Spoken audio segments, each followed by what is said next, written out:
Tony Warner, a stage actor, plays the lead in Macbeth at Duke of Cambridge Theatre. He gets a visitor, an understudy named Jim, after the play is over. Jim invites him to an understudy rehearsal, but Tony makes an excuse about a voiceover on Friday. Tony's neighbors, Bill and Jean, arrive. They tell him that they really enjoyed the play, but start praising his fellow actor instead. They invite Tony for dinner. He tries to make the same voiceover excuse, but it fails when Jim reminds him that the voiceover is on Friday. Tony leaves with them, leaving Jim alone in the room. He puts on the prop crown, and imagines himself to be the lead. Later, before the understudy rehearsal, Jim's fiancée Laura helps him memorize the lines in Tony's dressing room. Company manager Felicity arrives, and scolds them for using the room. She tells them that this is an offense, but she'll allow it just this time. The understudy run will start in 15 minutes. There won't be any swords for the run, because the flight director has been hospitalized. She notices the coffee cup, and tells Jim to sign his in and out at the entrance door. After he leaves, Felicity tells Laura that her Lady Macbeth frock is being pressed. She asks Laura to take off her top and jeans, in order to save time. Laura refuses. Jim arrives back. Felicity tells them to be ready for the run. After she leaves, Laura complains about Felicity to Jim. Christy arrives with the dresses. Laura asks her how much Tony gets paid. Christy says that Tony never opens his pay slip, and throws them straight into the bin. Laura opens Tony's pay slip lying on the table, and notices he gets paid in huge amounts.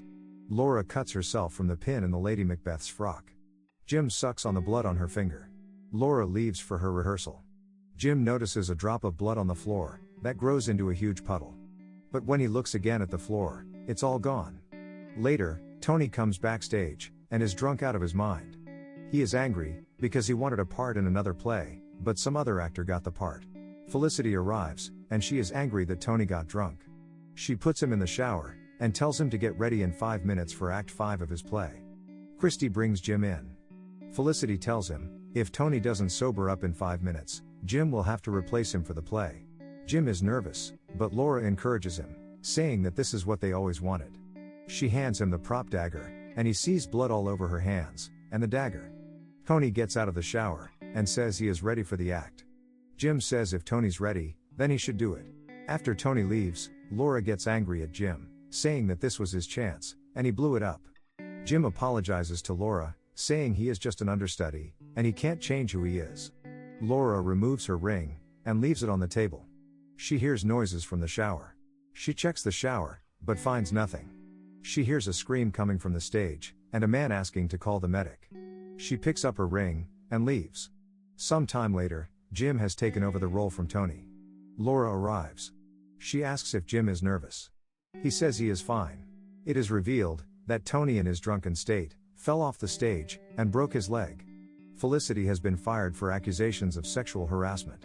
Laura wants to go on dinner with him after the show, but he tells her that he is already going out with the cast. She suggests that she and her sister come along with him.